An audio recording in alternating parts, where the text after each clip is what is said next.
Hello and welcome back to the Prymal podcast and to another of our short form episodes, Primals. Making a glorious return to the podcast, my guest today is Mr. Eoin Lacey, and in this episode he is going to discuss with us the immune system and all the things that we can do to bolster our own immunity coming into these long, cold, dark winter months. Now, you might be surprised to learn that the immune system is way more than one singular system with a single function. It's a collection of systems that contribute to keeping you healthy, safe and robust. And Eoin breaks this down for us today, explaining to us what the immune system is, how it works, how it functions, and the decisions that we can make about our health that are going to directly contribute to a more robust and functional immune system. You might also be surprised to learn that you have way more control over the function and health of your immune system than simply popping a few vitamin D tablets or fish oils in the morning. While supplementation is a part of what Eoin discusses today, he explains to me how many of your daily decisions directly contribute to how healthy you are and to how good your immune function is. This is an episode you do not want to miss, especially coming into these winter months. So wrap up, head out for your walk and enjoy Mr. Eoin Lacey blowing our minds as usual. Enjoy the episode.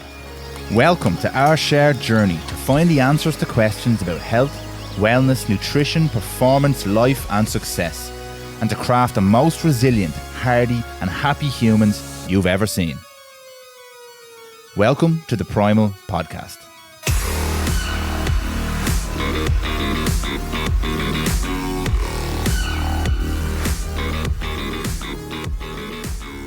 Mr. Eoin Lacey, welcome back. Again. How are you, Dan? Nice to see you again. Do you like the new studio? It is super cool. I'm a lot of jealousy going on. It is a serious man pad, if anything. But it's a great studio too. Well, you know you're always welcome. Okay, Mr. Lacey, we are going to do something slightly different today than our last two episodes, which are both over 2 hours. We're going to try and keep it nice and tight today. I will do my utmost. I'll do my utmost as well. This is one of our short form Primals episodes, so we're going to cover a very specific topic today. The immune system. Okay, brilliant. If that suits you. Yeah, let's go for it. We'll pretend like I haven't given you the brief on this ahead of time.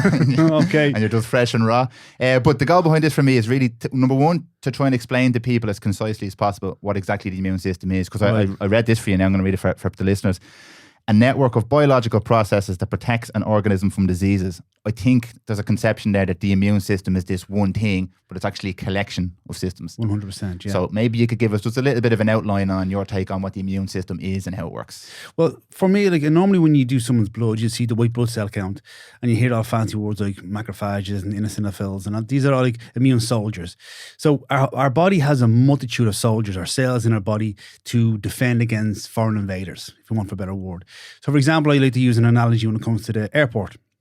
I'm sure this is quite apt now at the moment. When you come to Dublin Airport, you can't just get through. You can't just walk through the airport. You have to go through passport control. So what happens is our immune system starts saying, this can come in, this can't come in. We like this guy, we don't like this guy. But they can come in everywhere. Come into you can breathe it in, as we know, come through your skin, you can eat it. So there's a multitude of areas where foreign invaders, bacteria, microbes come into our body, and we need our immune system to be able to identify if this is friend or foe. So you'll hear a lot of people having an autoimmune issue where they're actually attacking themselves. Then you'll hear people like getting COVID and so on when that comes into the body.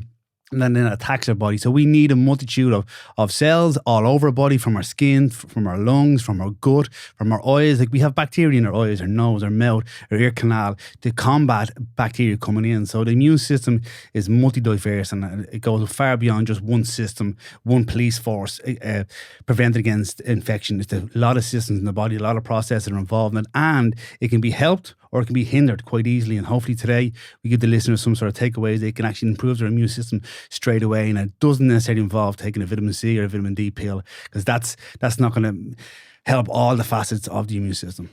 Brilliant. And in terms of that immune system, is it something that you are born with, your immune function, or is it something that you can kind of improve or deteriorate over time?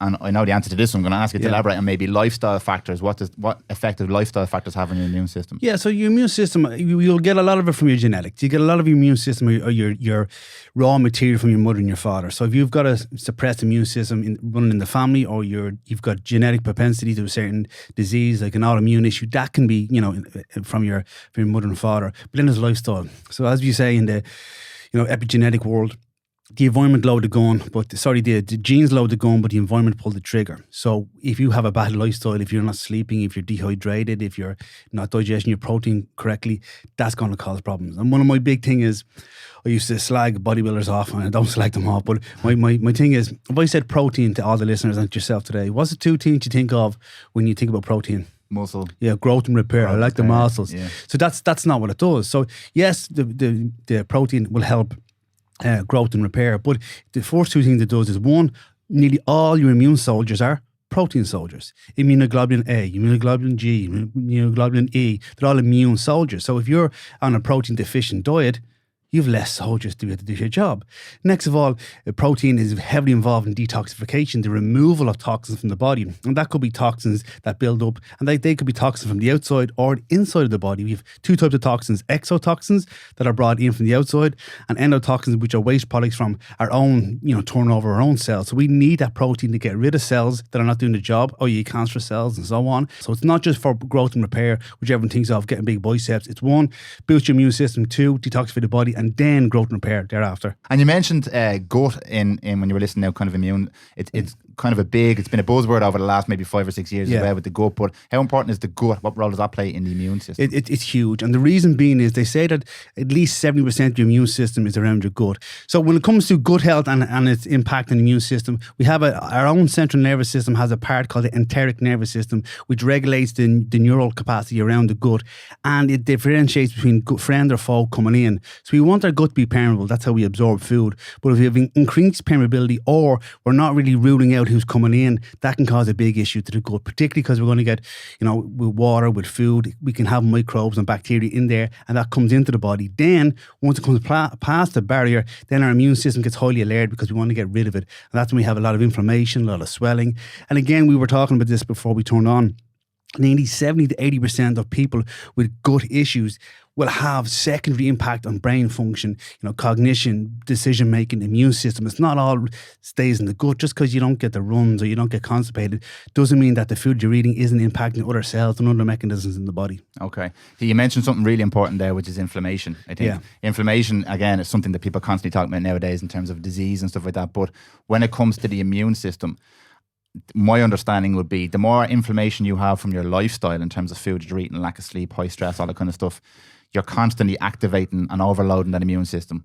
Would I be correct? So that when it needs to be ready for battle or ready to fight or ready to do whatever it needs to do or to stop the enemies coming in, it's already in overload mode. It's already compromised. It's already overworked or tired or burnt out, and you're not able to efficiently battle the enemy. Like I say to people all the time, imagine you went outside the studio today and you've seen the special branch directing traffic. You'd be like, what on earth are those guys doing? Surely there's more important needs to be done. But if your immune system is compromised every single day, you're getting all these cells to do very low level tasks. So then when something does come big on board, they're not around. They don't have the resilience, they don't have the flexibility. So it's very important that if there is something going on from an inflammation point of view, that it's addressed. You don't have chronic inflammation. Like they've shown, this is quite interesting, chronic gingivitis or periodontal disease has been shown to increase the risk of cardiovascular disease. So when people that have a lot of inflammation day in, day, if your gums are bleeding every single day, you need to rectify that. If you've got a lot of swelling, so there's mainly two types of fluids in our body. We have intracellular fluid, which is fluid inside the cell, and then we have extracellular fluid, which is outside of the cell. Now, we need those to be at a certain gradient so we can communicate together. So if I'm one cell and I'm talking to you, my message comes out of my cell, goes into the extracellular fluid, and then you hear it. But if you're imbalanced, if your electrolytes aren't in the right position or right concentration, we don't have the right amount of fluid concentration, then we can't communicate. And cells that can't communicate can't collaboratively come together to, get rid of a toxin or to, activate the mast cells or the macrophages. So we need our body to be balanced from an inflammation point of view and a balance between the intracellular fluid and extracellular fluid. But how many people are simply dehydrated? How many people, when they take their socks off at night, have a big indentation around where their socks was? You're inflamed. How many people can't get their rings on? They're inflamed. So if you've got a low level inflammation going on every single day, your immune system is suppressed. If you wake up every single day and it takes you 3 or 4 hours to get up and going, your body, your resilience, your body's ability to combat what comes along you that day is compromised. So sleep, hydration, protein intake. See, I haven't mentioned vitamin C or vitamin D yet. Yeah. So people, there's a lot of things that when it comes to enhancing the immune system, my approach is stop doing certain things rather than adding things in. Taking a Barocca or a fizzy drink with vitamins in minute or a Revive is not going to undo your 4 hours sleep last night. It doesn't happen. And there used to be a process in sleep medicine where they said, oh, you can catch up on your sleep debt at the weekend. Bullshit. It doesn't happen. The cells that need to be cleaned and helped and turned over on Monday won't get done on Sunday or Saturday night. It won't happen. So the fact of the matter is we need to look after ourselves on a daily basis. This isn't that we catch up on at the end of the week. This isn't a spreadsheet. This isn't your mortgage. This is a situation where your cells need, oxygen, fluid, vitamins, minerals. And I'm not even going down the wagon of calories. People talk about calories like calories are the most important thing. Calories are macronutrients. And let me just say that again. Macronutrients are proteins, fats, and carbs. For some reason, people stop and ignore micronutrients. Vitamins and minerals, cofactors, coenzymes, we need these, otherwise we die. So anytime someone goes on a calorie deficient diet, i.e. they're cutting their calories down from proteins, fats and carbs, they will, if they don't look after it, be vitamin and mineral deficient. They won't look after the micronutrients. Oh, hang on, I hit my calorie targets. Yes, of vitamin and mineral void foods, and processed foods is massively void of nutrients, hence why they fortified them and add them back in again. Now, I'm not going to say to the people out there, don't follow a calorie deficit, don't count your calories. I'm not saying that. I'm just saying, yes, macronutrients are vitally important as micronutrients are too. You need to look after your vitamin mineral status. You need to make sure you're absorbing the food. I have so many women come to see me, and one of the biggest things they say is, oh, I want to lose weight. Brilliant. That's no problem. We'll help you. What else is going on? I'm tired all the time. You're tired all the time? Okay. Well, have a look at your bloods, and their iron and ferritin, it's so low. I'm like going, do you eat any red meat? No. How often is your cycle? Oh, very regular. How heavy is it? Oh, it's about 7 days long and it's very heavy. So you're eating no red meat. There's no iron coming in. You've got a heavy menstrual cycle. And just so you know, to burn fat, we need oxygen. We need oxygen and fat. A lot of people have no fat in their body, but they have the inability to deliver oxygen to the cells of the body. Anemia is where we don't deliver oxygen to the cells of the body correctly. But all those soldiers, all those special branch, they need oxygen to the body as well. So if you're anemic, you're not going to have the energy or the ability to deliver energy to the cells for your immune system. So the body works. The body is very clever. And just so you know something, the immune system gets priority first. It doesn't care whether you have an 18-inch arm or you got a big bum or you got a thigh gap or you got big quads. It will take protein from your muscle to give towards your immune system. The immune system is the most important thing. And you've heard this before. I think I've mentioned before about HIV, and you see a lot of research and people HIV die because their immune system is depressed. But a lot of research on steroid use and people with HIV to keep their immune system up by keeping muscle mass up. So not to say that having muscle mass is going to stop you getting HIV. I'm not saying that at all. But what I'm saying is the immune system with an infection like that will actually cause the muscle to be broken down so that the available amino acids for the immune system. So to keep our immune system up, we need to make sure we're getting the right amount of protein in. And if you're not digesting food, and I say this to women all the time when they have meat, they go, oh, I just can't stand that. It sits on my belly. Well, if that's an issue, well, then maybe digestion is an issue. Well, then maybe we may need to supplement it. Or instead of having a steak, we might have a burger. Or if a burger is an option, we might go for mince meat. And for me, being Irish, and Dan, you being Irish, when I say mince, you think beef, I think beef, but you can mince any meat. Yeah. It can be turkey, lamb, whatever, chicken, and that makes a greater surface area. So when people do eat it, they absorb it, they assimilate, and then the available amino acids are there for the immune system, for those immune soldiers that we need on a regular basis. But unfortunately, digestion is compromised for a lot of people, and then they wonder why they're losing muscle mass. They wonder why they can't sleep. They wonder why they bruise easy. If you're bruising easy, your skin turnover is poor, your nail quality is poor, that's your body saying, I need more protein, or the protein that I am eating, I'm using it up, or I'm not digesting it correctly. So there's a little bit of a tangent there. Well, I'm laughing here because this is what I was saying. We're going to struggle to keep this one to half an hour. And I'm also smiling because it's so interesting to me. The last 3 episodes that I've done on 3 completely different topics have had the exact same theme underlying everything. And it's that less is more. Yeah. That less is more. The first one was on like recovery in business and calendar training. Yeah. Do less, recover, and you'll get more done. The second was Sean Connan was speaking about aerobic training and people flogging themselves and never, ever, ever getting anywhere. And when they reduce their training load, all of a sudden they're hitting PBs and best times and all sorts of stuff. And you've just spoken about rather than people trying to do more and add stuff in, it's actually allowing recovery and it's doing less. But even stuff like that, I remember doing a presentation above the gym. Like you're talking 12 or 13 years ago, and I'm talking about carbohydrates and the intake of carbohydrates and oxidative stress that it can cause for some people if they're insulin resistant and so on. And I'm talking to this lady about she runs for 2.5 hours every single morning. 2.5 hours every morning? Every single morning. And she's training for something? No, she's trying to lose weight.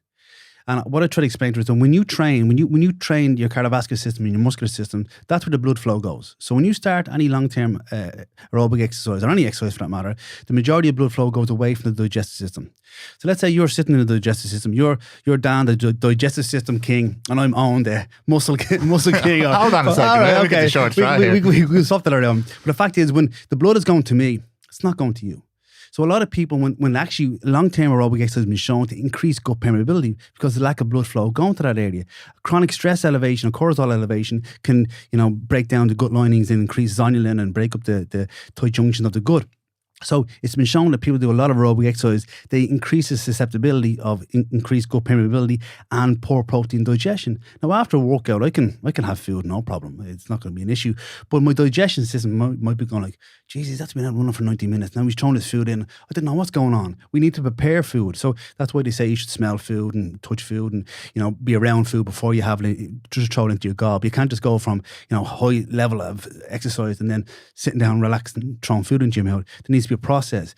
But the reason why I say that is because when we talk about what we can do to boost our immune system, sometimes we're doing stuff that can really impact our immune system that we're not even aware of.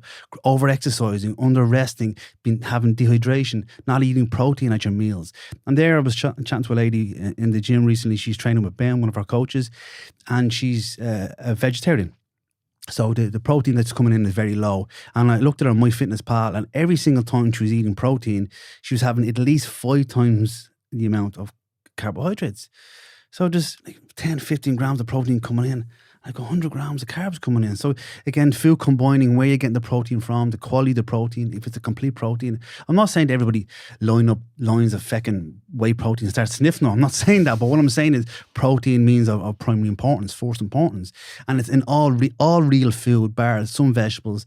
There's not a lot of protein obviously in them. But the fact is, when something was alive, when it actually moved, it will have protein in it. And it will have correlation of fats and vitamins and minerals in it. It's processed food. The more you go away from food being alive and actually moving and growing, that's when the less nutrient value of it is and the more problem it's going to be to give you the body nourishment. That's really interesting because I actually listened to Peter Attia, Dr. Peter Attia. Oh yeah, he's a big fasting guy. He loves to fast. He loves to go fast, that fella. But he was speaking about a couple of things you mentioned there. He spoke about it's a double-edged sword if you're not getting enough protein and a lot of your calories are coming from carbohydrates, especially if it's processed food. He spoke specifically about high fructose corn syrup, which is in fucking everything nowadays. And if you're consuming that type of carbohydrate in that format, the body's not used to it. It causes massive inflammation on one side, but also you're not getting enough protein on the other side. So that's a double-edged sword right there. And he also mentioned muscle mass, which is interesting too, because I think he said it's, for him, the number one predictor of longevity now for him is muscle mass, because there's so many different, you're obviously getting enough protein, you're obviously exercising, you're obviously doing resistance work if you have muscle mass. So it's a great predictor of longevity and health and immune function in terms of, he mentioned in terms of cancer and stuff like that. But it's insane. Like, I remember Cornell University did one on the biggest predictor of aging. And it came down to muscle mass. It wasn't grip strength. Oh, muscle mass. Okay. Muscle mass, and that was that was back in, I think it was 78 or 80 that research came out, and then a lot of people went to try to dispute that research. Now the question is, does muscle mass make you age slower, or is the lifestyle that you live to maintain your muscle? So I don't know, like, to be honest with you, but if you're fit and healthy, you're moving, you're eating right, your digestion is good, your immune system is high, you'll maintain your muscle mass. Anyone out there that trains, when you get injured, you get sick, you lose your muscle mass really fast.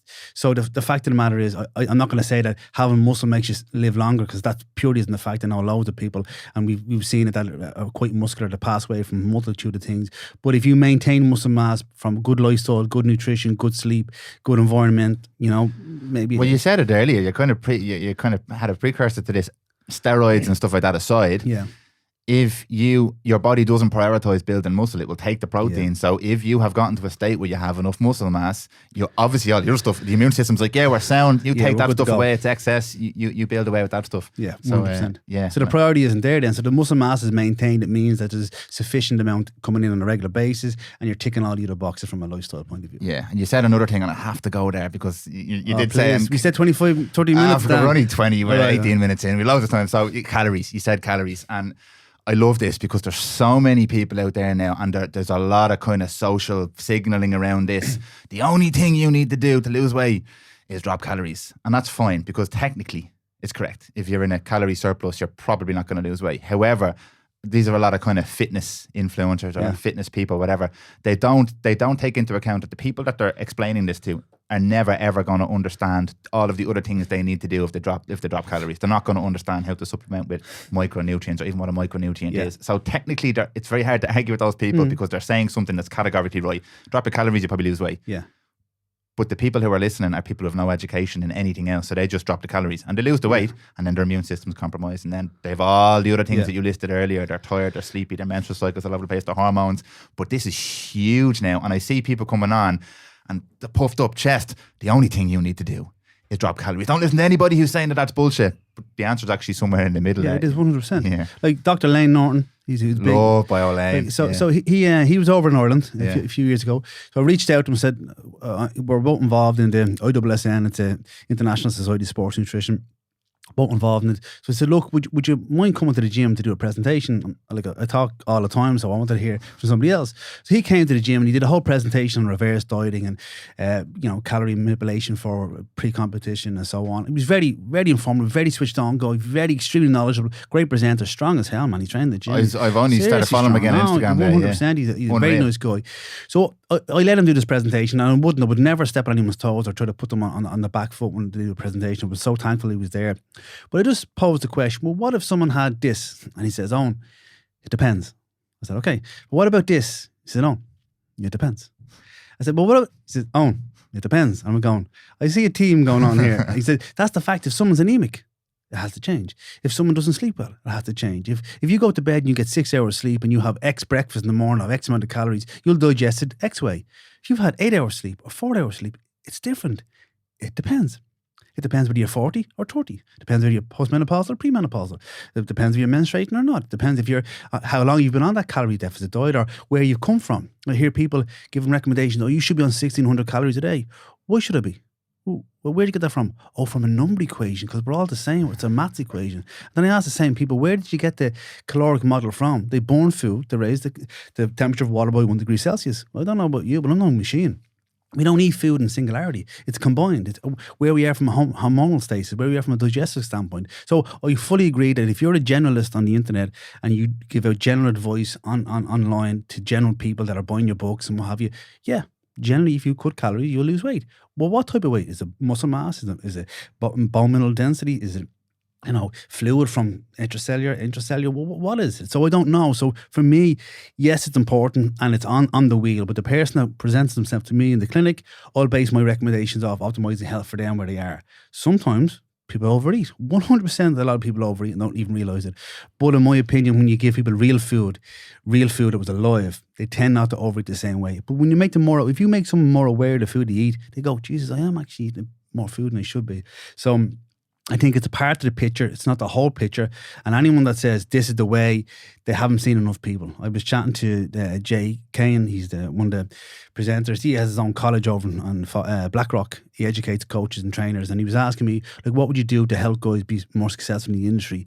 And in my opinion, unless you've seen, and we've heard this, Malcolm Gladwell, 10,000 hours, I think you need to be coaching people for years to be able to say, it's all about calories. Because I can guarantee if those guys were coaching people for 10,000 hours, they'd say, it's all about calories, but it depends. But it does, depends. Depends on you, your exercise, loads of different things. So the fact of the matter is, the more exposure you get to clients, the more you'll realise that model doesn't work for everybody. It might work to sell a PDF on Instagram, it might work for one of your e-courses online, but when you deal with real people, it depends. Oh, shots fired. All right. I'm whipping that out as a one-liner, putting it up on Instagram. I just want to reinforce the importance of what you just said there, because take this instance, for example. Extra subcutaneous fat is linked with more inflammation in your system, which could be linked with a suppressed immune system. Yeah. Someone could tell you that if you cut calories and cut that excess fat, you're going to boost your immune system. But if they haven't gone deep enough and haven't done it, and it depends with you, they'll cut the fat, but your immune system will still be suppressed. And then everyone's going, what the fuck is going on? We need to cut more weight, or we need to do something else extreme. That's why it's so important what you just said there. It depends, because that makes sense. More fat, more inflammation, less immune system. Okay, less fat. How do we get less fat, less calories? Someone would go, that makes perfect sense to me. Yeah, and you know what? That's interesting. So let's. I'm really going to try and keep this short. So increase adipocytes, increase fat cells in the body, have been shown to cause more inflammation in the body. So what did the majority of people do to cut weight? They eat less calories and exercise more. Okay, so the fact of the matter is, when someone is overweight and doing repetitive exercise causes inflammation, causes reactive oxygen species, causes a lot of inflammation to the body. So you're trying to bring down inflammation by doing pro-inflammatory activities. So for me, it's always easier to reduce calories in a controlled manner rather than over-exercising. But I can understand what people are saying. If they cut fat down, potentially they reduce the risk of causing inflammation to their body and thereby bringing down overall inflammation. But also fat tissue, when it's been released, will cause other issues as well at the same time. So it has to be a complete approach. That's why when you start to cook calories for somebody else, you need to make sure the micronutrients are there correctly, sleep is in the wrong, is balanced. I used to see all the Biggest Losers programs. And everybody is crying because I understand it's an emotional journey. It's an emotional time to transform your body. But also, they're not healthy. These people are giving them 2 licks of a dry prune a day and then and then letting them fucking cardio themselves to death, and then I see this because you definitely see this from your background. When I see people outside running, I'm like, oh my God, look at that ankle, look at that knee. I wouldn't let someone do a step up or a split squat with those biomechanics, but we let them do thousands and thousands of reps outside. One of the things I was chatting to a trainer, he's in Limerick, and we're developing programs for the whole year for next year. So I'm writing programs for the whole year. And one of the things that a lot of coaches will do box jumps. People that are losing weight should not be jumping on a box. Shouldn't be jumping off a box. Should barely be stepping over a box. So dynamic movement, when you don't have correct joint alignment, when you've got postural problems, when you've got joint instability and not joint support. Yes, I understand that it's hard movement to do. But the risk of injury is way too high. And you're loaded. If you're overweight, you're carrying X amount more than technically your frame should be carrying. 100%, Yeah. Okay, so it's very, very clear here that the immune system, there's a lot more going on here than just take this or take a supplement or vitamin D, like you said, and we'll improve it. So what if someone's listening right now, and again, the average person, what is the average person? But most people in this country blame getting sick during winter time on SADs and low vitamin D and no sun, but actually that's the tip of the iceberg. Like there's loads more stuff that we could do. Right. I'm laughing. I'm laughing here because there's one thing I didn't mention that I wanted to mention. I'm going, maybe I should have mentioned earlier on. We said about not doing certain things. Yeah. There is an ingredient that's in a lot of processed foods that is one of the most immune suppressing substances in the world, and that's sugar. Sugar massively suppresses. Hold on, I'll reset the timer. Massively suppresses your immune system. So when most people get up in the morning, what do they have? Orange juice, and cereal, and sugar on the country, cornflakes. So I did a presentation a while ago. People that are listening won't see this, but people that are watching it will see this. So what I said to the people in the room, I said, okay, so every time you eat something, put something in your gob, it should have 5 things. It should have a protein, a fat, a carb, a vitamin, and a mineral. So I'm explaining this to the audience, and then I said, okay, well, I'm going to pick someone from the room, and I want you to tell me, what did you have for breakfast? And he said, well, I'll put my hand up. Philip put his hand up. What did you have for breakfast? I had Weetabix, I had toast with marmalade, fruit, and I had orange juice. I said, okay, so no protein, no fat, no vitamins, no minerals. All you had for breakfast was fuck you, because that's what happens. That massive influx of sugar, then the body's reacting to it the whole day. Now, as you know in your field, when someone has an injury, what do they get? They get injection of cortisone into the body to bring down inflammation. Cortisone, these are really, really essential hormones that we need in our body to, calm homeostasis, to help our immune system work correctly. But if we have this influx of a lot of sugar first thing in the morning, our body's reacting all day. And the body, again, you don't want to have too much sugar. If you have too much sugar in the body, it will kill your brain. If same way, your blood sugar is too low. That's why diabetes is, massively impacting on people's brain function, and people are losing limbs and all because of the blood sugar control. So if we're causing a big tsunami of blood sugar first thing in the morning, we're reacting to that for the rest of the day.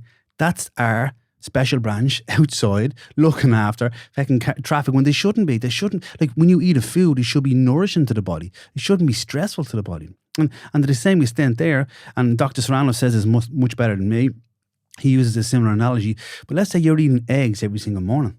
There's be a point where if you constantly consume eggs first thing in the morning, your body's going to go, Jesus, eggs again, just fed it down when it was eggs. I don't want to eat them anymore.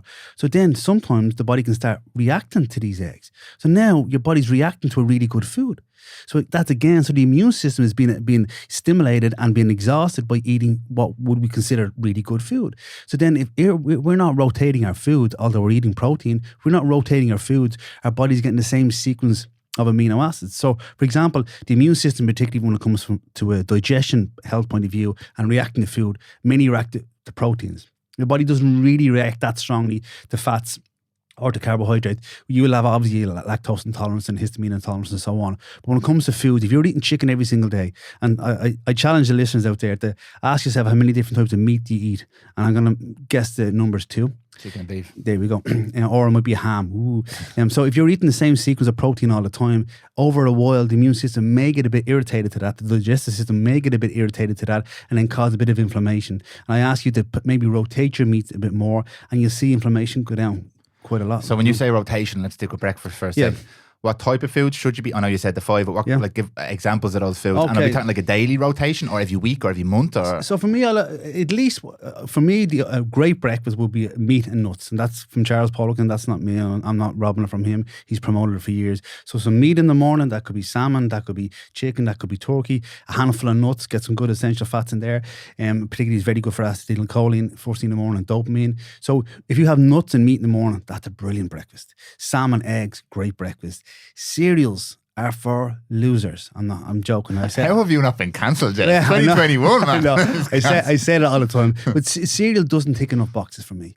It literally, see what I did there? Anyway, I'm joking. But the fact is, cereal just, like, where's the protein? Where's the fat? Where's the vitamins? Where's the minerals? They're so special, Kato.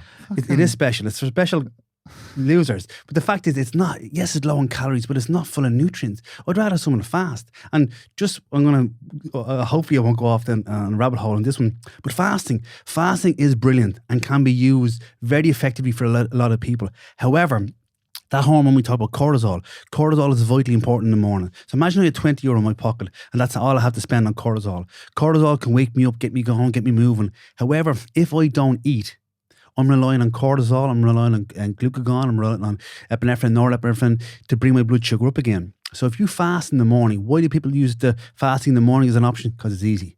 So they use this fasting in the morning to cut the calories, and then they won't eat till lunchtime and have a big dinner. For me, if you want to get the best benefit from intermittent fasting, it should be breakfast and lunch and a small dinner or an early dinner.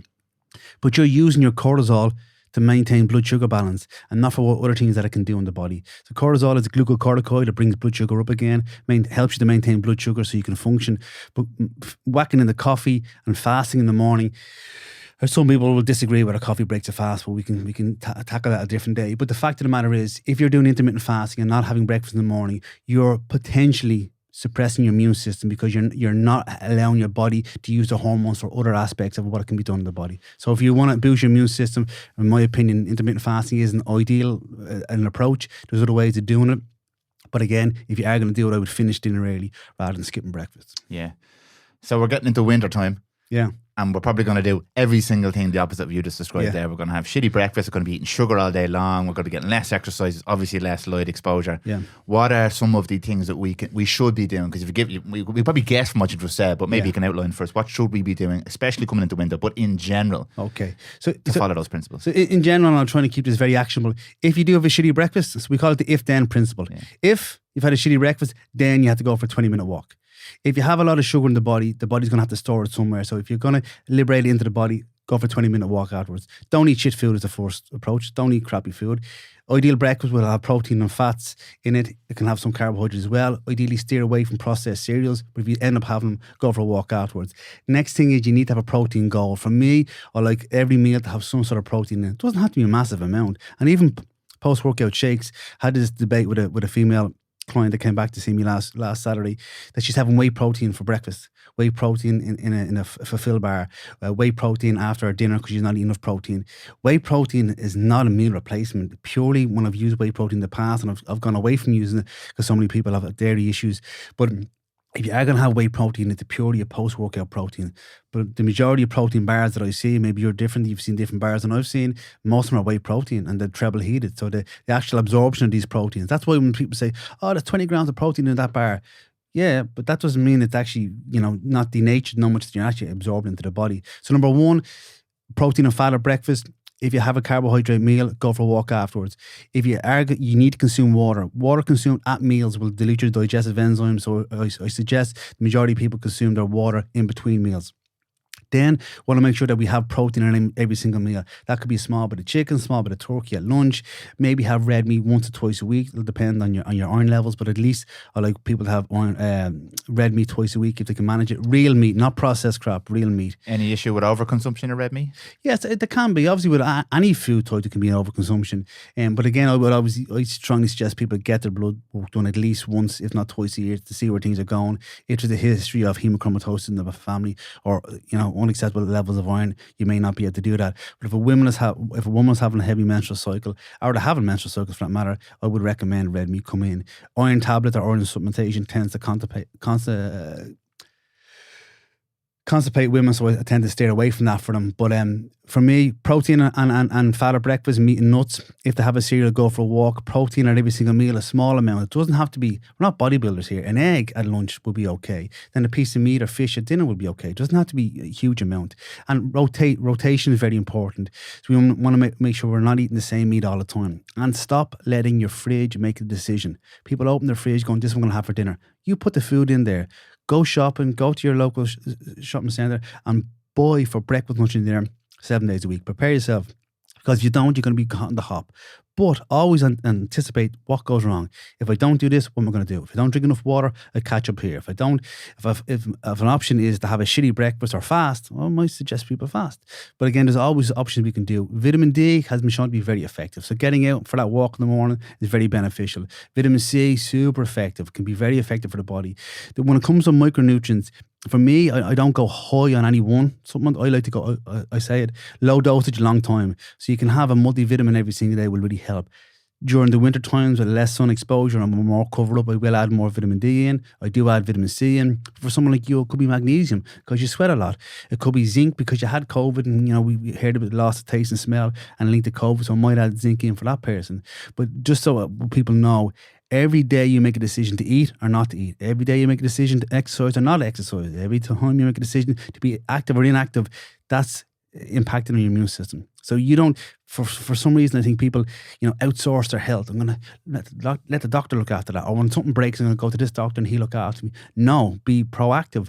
Every decision you make is either impacting your immune system to the positive or to the negative. If you're eating processed food and having points every single weekend and only by Wednesday you're coming back around again and then it's happening all over again, you can't expect to be healthy. You want to build flexibility, you want to build resilience in your immune system, like in every aspect of your body, your personality, your management of stress. But if there's stress going on, identify. If you're bruising easy or your gums are bleeding or there's a niggle going on, get that addressed early because it will.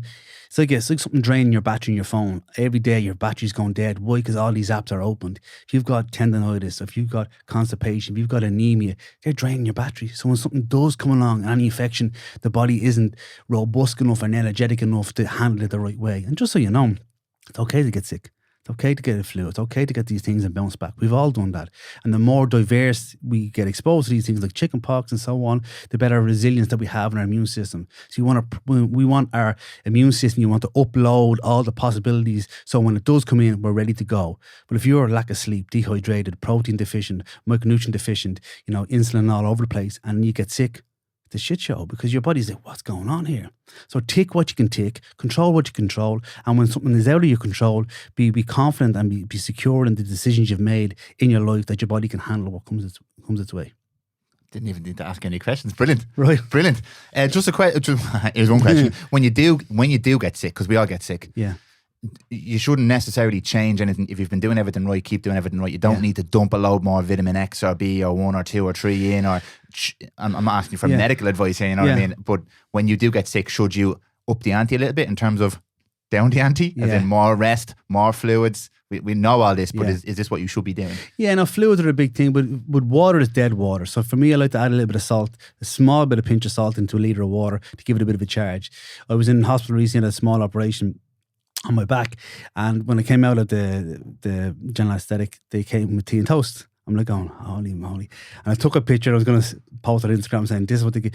But it wasn't the time and place. Plus, I was a little bit all over the place, so I didn't want to do that. But avoiding pro-inflammatory foods is very important. Now, I know you might not want to eat good food. That's where soups come in. That's where bone broths come in. They're very beneficial. Vitamin C, I'm not going to say it as the wonder supplement, but when you're sick, it's been shown to be very effective. I have been away teaching seminars before, and travel. I think I ended up traveling to New Zealand, and it's a long story, but for 15 hours I was in New Zealand before I left again. I had to go off and teach somewhere else, and I was messed up.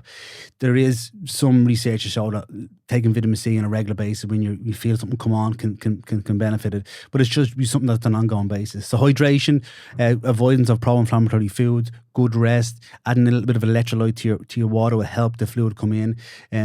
For me, there's loads of other supplements you could add, Ignatian, people add these things in, but for me, that's stuff you should be doing on a regular basis so the body's more robust when it does come along that way. Yeah, and just on the salt, because you did say this to me before, it's not your typical table salt, it's coloured salt, like pink Himalayan table salt's for losers. Yeah. So Himalayan salt, Celtic sea salt is what you want. Yeah. And one thing I would say is, if you do a scan, so I try to meditate at least twice a day, if not every single day, with my Calm app. And one of the things they always tell you to do a body scan. So if all the listeners were sitting at home and you did a body scan right now, there's areas that we could all improve on, So whether it be, getting a surgery which you've been putting off for ages on your back, whether it be a mole that you said, I'll get that looked at, whether it be, I get a bit dizzy when I stand up, or the blood pressure issue, or the blood sugar issue, or my skin, I got eczema, or whatever it is. These are all causing a draining to your battery. So, if you can, don't wait till it falls off before you do something. Irish men are crazy. They just leave things go. Irish women sometimes put everyone else before themselves. So if there's something going on, if your engine was making it, like your bike was smoking out, you get it fixed fairly straight away. But you're proactive with your health. But other people, they just ignore things. Don't ignore things. Address things, get it sorted, and realize that you're not outsourcing your health to a consultant, to a surgeon, to a doctor. Within a lot of health conditions, you're in control of what you can do. And not only that, if you get your body in the best shape possible, I don't mean being ripped and shredded, I mean health and hydration and sleep. If something does come your way, you'll be better able to recover from a surgery, better able to come back after a pregnancy, better able to come back after a hip replacement, better able to manage your diabetes or blood pressure. So make the right decisions at the right time, which is now. And as my dad said to me, he says it to me all the time, you can never learn any younger. So the people listening to this today, you'll never be any younger than you are right now. Move forward with better decisions. I remember the question I was going to ask you. Okay. Because you mentioned supplements, over-the-counter stuff that people buy for £2 in Dunnes Stores, vitamin C. Like, is there a noticeable difference between taking 1,000 milligrams of Dunnes Stores vitamin C versus something that you get from... Okay, I've a very good friend in Dunnes Stores, so I'm going to stay away from Tesco. There we go. Unnamed brand. And you just replace this. Yeah, so majority of time when you have a supplement, there's different forms of it. So let's say magnesium oxide will give you the shits, but they'll put it on a brand saying magnesium. They won't say what it's chelated with or what form of it is. Most of the time, bar a few good shops in Ireland. Body Force is a good shop. Healthy Buzz are good shops. There's shops that sell some really good stuff, but the majority of over-the-counter Boots or Holland & Barrett, it's not the top quality. What you're looking for is a pharmaceutical grade supplement with high purity. Generally, most of these places won't sell to clients. They'll sell to practitioners and then refer on. But there is some there is some good websites out there. Amazon sell a lot of supplements for us, but go for quality pharmaceutical grade. iHerb is a really good website. They ship all over the world, but look for pharmaceutical grade when you go for supplements. We'll say that on the label? We'll say pharmaceutical grade, yeah. Okay, perfect. Yeah. And this is the thing. If a supplement says it does everything under the world, it doesn't. There's no such thing as one that does everything. For me, I go for a B complex. I go for a fish oil. Like Eskimo Tree is probably it's made by a company called Nordic Naturals. But Eskimo Tree is a really good fish oil that you can get on the market. Most of the other Holland and Barrett ones I wouldn't go near.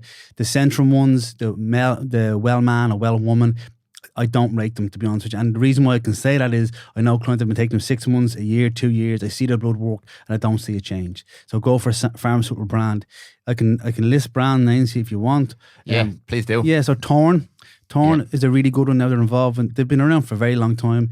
Andrew Huberman, he recommends it. They use them, the UFC. I've used them for years.